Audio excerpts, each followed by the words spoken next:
Sacramento barbershop says that 7 of its barbers quit all at the same time, and all of that is coming after a Supreme Court ruling that changed exactly what defines an independent contractor. So that decision came down back in May. So the owner of Bottle and Barlow on R Street in Sacramento made the independent contractors working for him into regular employees, but those employees turned out to not like that so much, and they decided to quit, all of them.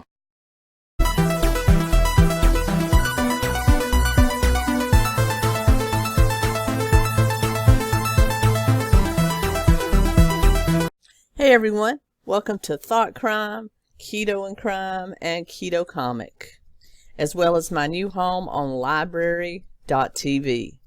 Go to lbry.tv, and you'll see my new home on the blockchain free website, library.tv. I'll put the link below. So I'm getting out there, y'all. I'm putting my content on several different places so that it's always available in the event something happens. So a lot of YouTubers are doing that, and I decided to do it as well, just as a safety precaution, because you never know. My YouTube channel's growth has slowed down. I'm even losing views, which I don't know how that's possible. A lot of it was because of the reaction videos that I privated with the new creator-on-creator rules that are out there. So I did lose quite a few views there, but I'm also losing views on other videos. Like I would have 50 on one, then I look at it again and it's 30. So I don't know what's going on with the YouTube algorithm. I don't know if they're punishing small creators or what have you. It's just weird. If you're a content creator, have you ever lost views like that on videos you did not private? Let me know. Anyway, also my social blade has just plummeted, so if you happen to look at it, yes, I did get downgraded to a D because of the loss. I was a C+, fell all the way to a D because of the loss of views has made my revenue look absolutely zero on their site, and therefore I guess they think I'm a dying channel, which is not true because the views I'm getting now will eventually even that out. But so if you look at my social blade, don't worry. I know it's happening. It will correct itself. But along those lines, everything's peachy. Kind of a rainy day here. And now I'll get into what we're supposed to be talking about today. Today I'm going to talk about the Dynamex case, or the Dynamex. I've heard it pronounced two ways, Dynamex and Dynamex. I'm going to be pronouncing it Dynamex. Suit that rocked California a couple of years ago and has led to the creation of new Assembly Bill number 5, which took effect January 1st of this year, which limits people's ability to work as independent contractors in the state of California and may be a model for other laws affecting us. So this is true crime in that it's about a court case that could be affecting us in the next few years. So I just thought I would give my overview of it as somebody that works as an independent contractor. It was kind of important to me. So let's check it out. Dynamex case and AB5. All right. Dynamex was a same-day courier service, very much like drop-off, any courier service that you can place an order either via app or online and have something delivered the same day. A same-day courier service. Sort of like FedEx and UPS, but different. It's on demand, same day. There's a lot of them out there, and Dynamex was one of the biggest. And prior to 2004, this company did employ drivers as employees. Yes, they drove their own cars, but they were compensated with mileage and an hourly wage to deliver packages. And then, like a lot of companies did, they started reclassifying drivers as independent contractors to save money, because when you have independent contractors, you do not have to pay Social Security and Medicare. Your tax burden is lowered, and you don't have to worry about health benefits, workers' compensation, all the major costs that go along with employees. As a former small business owner, I can contend that use both independent contractors and employees. My office staff were employees. My drivers were independent contractors that use that model. I can tell you it's a whole lot cheaper to have independent contractors than it is employees, because you definitely have a lot more expense. If you're an employee, your salary is only about 3/4 of what your cost is to that company. You can add about another quarter to maybe even 30% more to that for them paying your half of the Medicare and Social Security tax, as well as your taxes. So you can add onto that, as well as if you have benefits, it goes even higher. And I'm not coming out in favor of either model. I think both models serve a purpose and are appropriate in very different situations. But that's kind of where we're starting with Dynamex. They started reclassifying their drivers, not their dispatchers, not their office staff, but their drivers as independent contractors about 2004. Along this, about 6 months after they started doing this in 2005, you had the plaintiff in this specific case, Charles Lee, entered into an independent contractor agreement with Dynamex to provide delivery services for the company. Now, having co-owned a food delivery business that operated so all of your food delivery companies, DoorDash, Grubhub, all of them operate, even your grocery delivery services like Instacart, Shipt, all of them operate, and I've worked for some of these, all of them operate along these same lines. Uber, Lyft, all of them operate, as well as a lot of trucking companies operate on an independent contractor basis. And what that means is you are fully aware that you're going in as an independent contractor. You sign an agreement like Mr. Lee signed, that outlines your rights, your reasons, what will be happening in the future based on your independent contractor agreement. Now, whereas employees, drivers, this goes for trucking all the way down to courier services and food delivery, employees would be paid an hourly wage and be given a company car, or be paid an hourly wage, drive their own vehicle, and be compensated with mileage, somewhere around the national average of 56 cents. Some pay lower. Some of these people do kind of get screwed along those lines, but then again, all this is lined up for you in your independent contractor agreement when you sign on with one of these companies. So you're either paid an hourly wage and a mileage to drive your own car, or you're paid an hourly wage and given a company car if you're an employee. Now, if you're an independent contractor, you're basically paid a set amount, usually a percentage of the order, and nothing else. So if an order, like the particular delivery company I work for, drop off before I became an actual employee with them and had a company car, I drove my own car, and I was paid 50% of what the client paid us to deliver that order. So there were many days I was making well over $1,000 a week because of the way our payment was structured. Then when I became an employee, when they restructured and I actually became an assistant manager and was given a company car, I was also paid $15 an hour to drive. So my income did plummet, but I did have health insurance and no wear and tear on my car. Whereas when I was an independent contractor, I made a lot more money, but I had to pay my own taxes. I had to pay both sides of Medicare and Social Security. So that's an additional 12 to 15% tax that a lot of people that are self-employed don't realize that they're responsible for. I had to pay that. I had to buy my own health insurance, and I had to pretty much just deduct my mileage, gas, maintenance, that sort of thing from my taxes to get reimbursed for it. All in all, I came out a little bit better on the independent contractor side. That's not saying that that's the way to go. I'm just letting you know I went into it with full expectations. Also, when you're an employee, you pretty much are given your schedule. You have a supervisor sort of breathing over your shoulder, telling you how to do your job, and kind of taking control of the entire process. Whereas if you're an independent contractor, you do have the ability to set your own schedule. There's limited involvement with the company. There may be, like when I managed independent contract, there really was no managing them. Although their agreement they signed said that they would live up to certain standards. They had to wear a uniform shirt, and they had to be courteous and as quick as possible and keep us informed at all times. That was pretty much the extent of how I could supervise them. So there's limited involvement with the company. And other than that, you have a lot of freedom, and you can also, in a lot of cases, set your own prices because you can turn down orders that you don't think pay enough when you're an independent contractor. So there's advantages and disadvantages to both. But Charles Lee signed on with Dynamex as an independent contractor and worked about a year.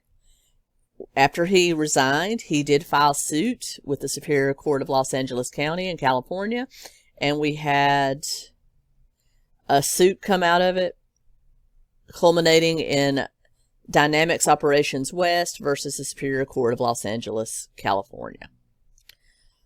He alleged in the suit that he was actually misclassified, even though he signed on as independent contractor. The way Dynamex was running their business, he alleged that they were really more employee than independent contractor, because Dynamex had complete control over scheduling, the money they were paid, and when they could work and not work. For example, he was told once he signed on for a day, he had a route to complete, and when asked when he would get off, he was simply told when the route's complete. That's kind of the way it is when you're an independent contractor driver. You have a route, or you have a set slate of orders you have to complete, and when they're done, you're done. Now, you could get that done in 4 hours. It could also take 10 hours. But the deal is you're paid a percentage of the money that route or those orders bring in, and that's how you're compensated.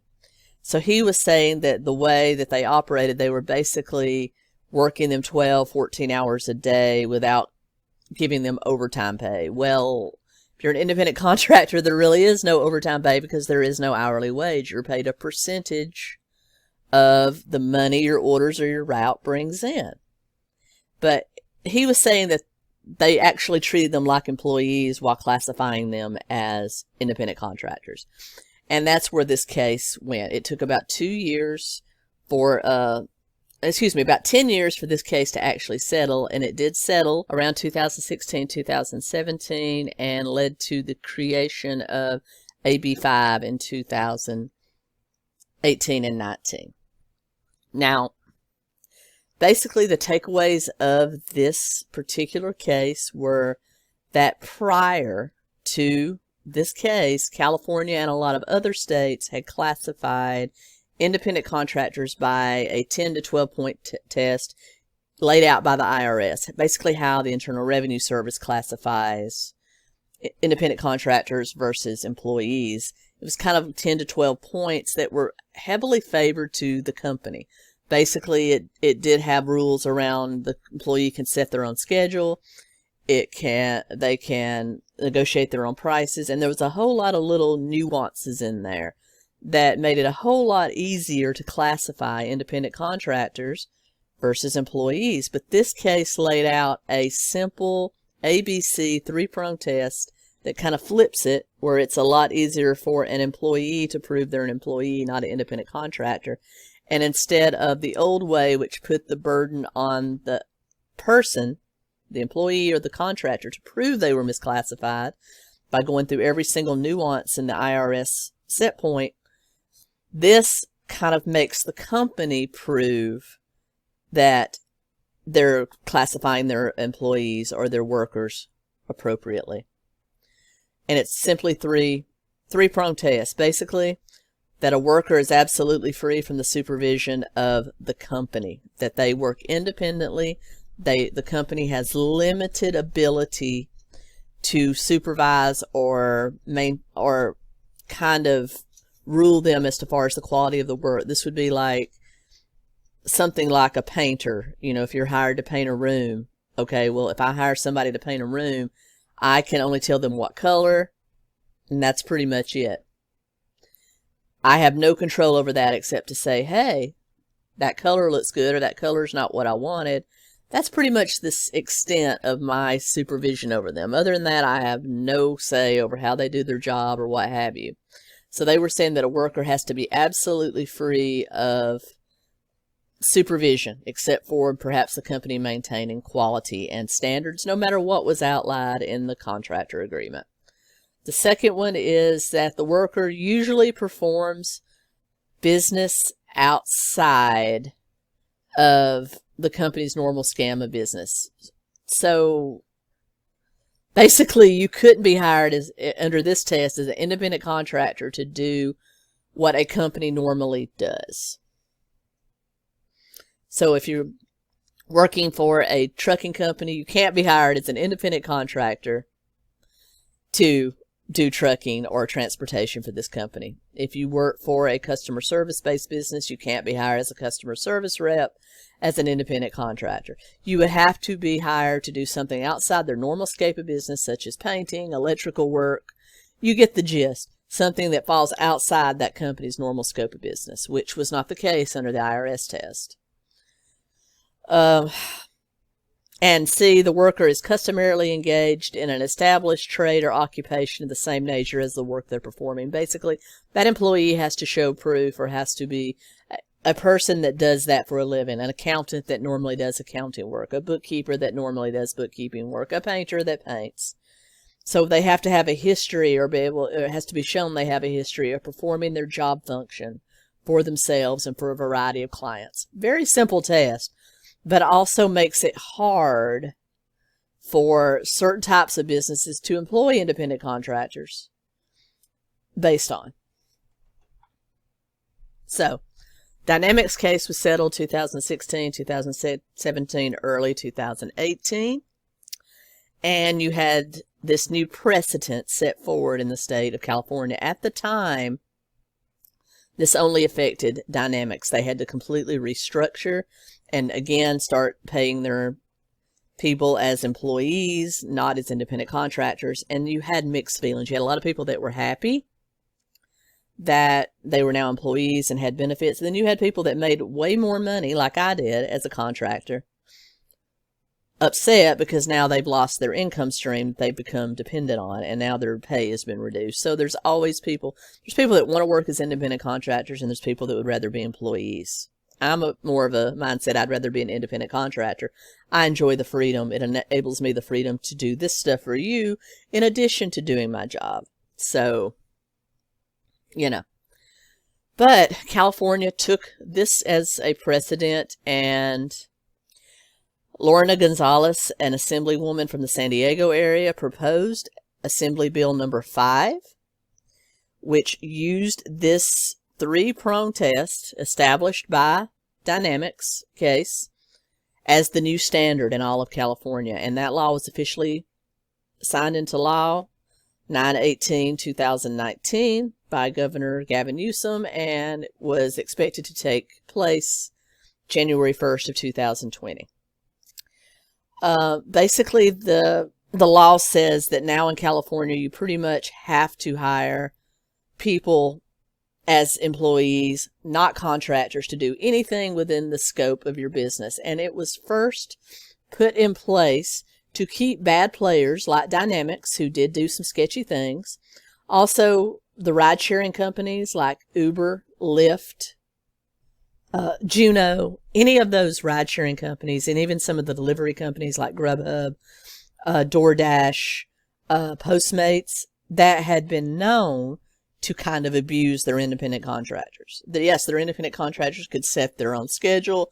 They could work when they wanted to, not when they wanted to. They could use their own vehicle. They could enforce rules within their car as pertaining to their car. That kind of stuff. But as far as allowing them the rest of the former IRS rules applying to independent contractors, they were not allowed to set their own rates. They had to take what these companies paid them. They basically were terminating or canceling accounts for not following company rules, even though that's kind of a gray area there. So there was a lot of abuses going on among these ride-sharing and on-demand courier services within California that did need to be addressed, and this definitely addressed those. I think it was a good thing for many of those drivers. However, California, as they sometimes do, took it a step further and applied it to other industries. So now you have a lot of potential fallout from this bill that's going to affect people working in the state of California. Immediately you had fallout from independent journalism, because within that law, not only did it pertain to these transportation companies, or even though they call themselves tech companies, it did lay down some rules for other industries. So you have commercial trucking, taxi drivers, and independent journalists, which are being highly affected within the state of California. Vox Media immediately terminated all contracts within California because there was a provision written in that said if you are an independent writer, you cannot write more than 36 articles or works for a particular company within a year without being considered an employee. So a lot of these people that were writing 1 or 2 articles a week for the same publication immediately lost their jobs. And those jobs were probably sent to people working in other states. You also had commercial trucking, because you have a lot of owner-operators and lease-to-operators. These are people that own their own trucks and take loads for different companies. You also have people that are leasing a truck from a certain company that depend on that company for loads. Now, they're being affected because a lot of them had established contracts with certain carriers to take a lot of loads. Well, now they're having to re-look at how they run their businesses, and it's costing people jobs and money there. See themselves as a small business owner and not a contractor like an Uber driver. I would rather be an independent worker because I got more flexible hours. AB 5 could force owner-operators to become employees of the larger trucking companies they often work for. That would be a lot more expensive for the companies and come at the expense of the freedom and flexibility that many owner-operators say they now enjoy. It'll probably put me out of business within 6 months of that law being passed. Greg Minnis says his industry thrives on the flexibility that truck owner-operators provide. Needs 65 trucks for a large construction job? He can send the 25 drivers on his payroll and 40 more who own their own trucks. There's a lot of freedom the owner-operators have. They can work wherever they want when they want to.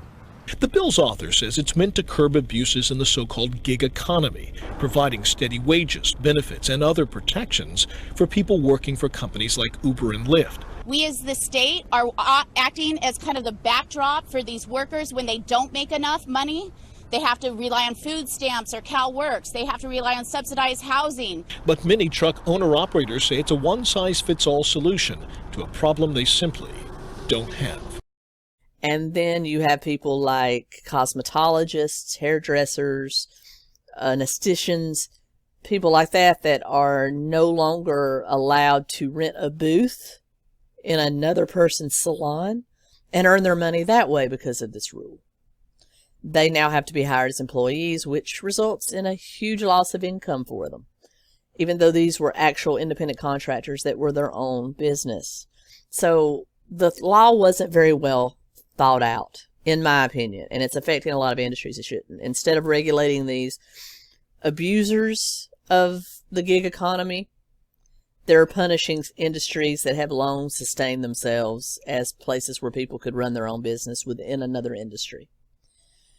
So it's also creating a bigger divide between blue and red states, because most Democratic or blue controlled states look to California as a model for their rules. So a lot of this for probably New York, Illinois, Michigan, other blue controlled states, they're going to be adopting this, which is going to probably put this into effect here.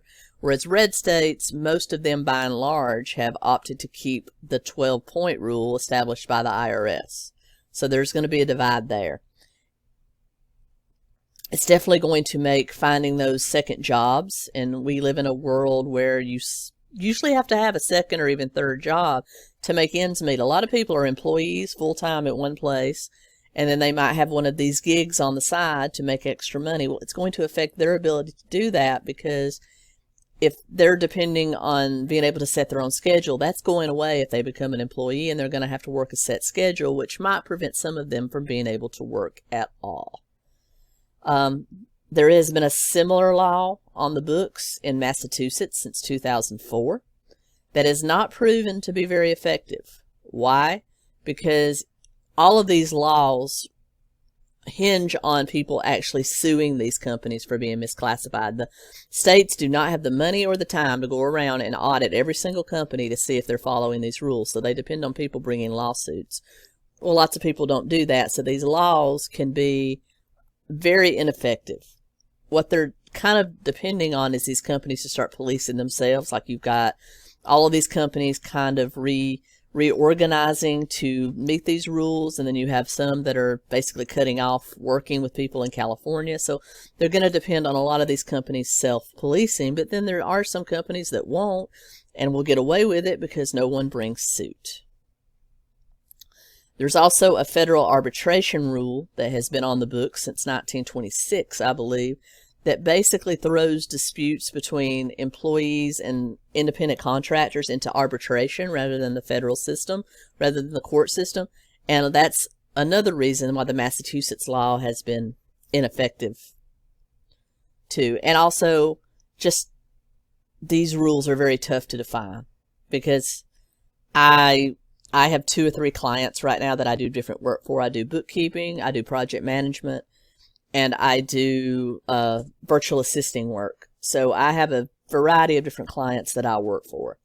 So I'm not always working for one client every single day, and it's kind of muddled. Although I'm not an LLC or anything like that, I get all of my work off a online marketplace. So you have people like that that's really tough to define. I'm actually, though I live in a red state where we're still under the old rules, so it really doesn't matter, but I can see this law having an effect on other blue states, and eventually, as governments change and elections change, it could eventually affect my state as well, which would be very concerning to me, because I may or may not be able to keep my employment at this time, and that's scary to me. So what's the takeaway of all of this? My own personal opinion is I think this guy didn't know what he was getting into that eventually filed the suit, didn't realize what he was getting into as an independent contractor, and got mad because he wasn't making as much money as he thought he should, and cried foul. Now, I've done that kind of work. I made really good money, but I hustled. Was this guy somebody that hustled, or was he just some kind of person that kind of laid back and, expected it to be kind of like when you're an employee and you just get paid for your time instead of your work? Not accusing him of that. I'm just saying it could potentially be that he was somebody that didn't hustle enough to get paid. Now, the other part of me says that there are some of these companies, particularly Uber and Lyft, were abusing drivers and needed to be stopped. But I think instead of California addressing that in a more pragmatic way, they went for the jugular of every company out there that utilizes independent contractors, and has made it very difficult for people in their state that work as independent contractors to keep working. And we'll see how it affects the rest of the country, but that's just kind of my take on it. I think it was kind of a frivolous lawsuit as far as the original case. I think if he wasn't happy, he should have just quit and moved on to another job, because I don't know. I just think he basically shot a bunch of other people in the foot that were probably happy with their jobs, and now has cost a lot of jobs to a lot of people. And that kind of upsets me. And that's the reason I'm looking at this, because it does have the potential to affect a lot of people in the here and now. So that's my take on the Dynamex case, and now AB5. Pretty simplistic, but as somebody who has been an employee, has been a contractor, has also been a manager that managed both, I have a unique take on that. And the bottom line is, independent contracting is great for some as long as it's done fairly. Employee is better for some as long as it's done fairly. But I do think that this law has a long way to go to actually be effective and not hurt people rather than help them. Anyway, hope you enjoyed this. I'll be back Sunday with another true crime case. Thanks a lot, guys. Keto Comic, out.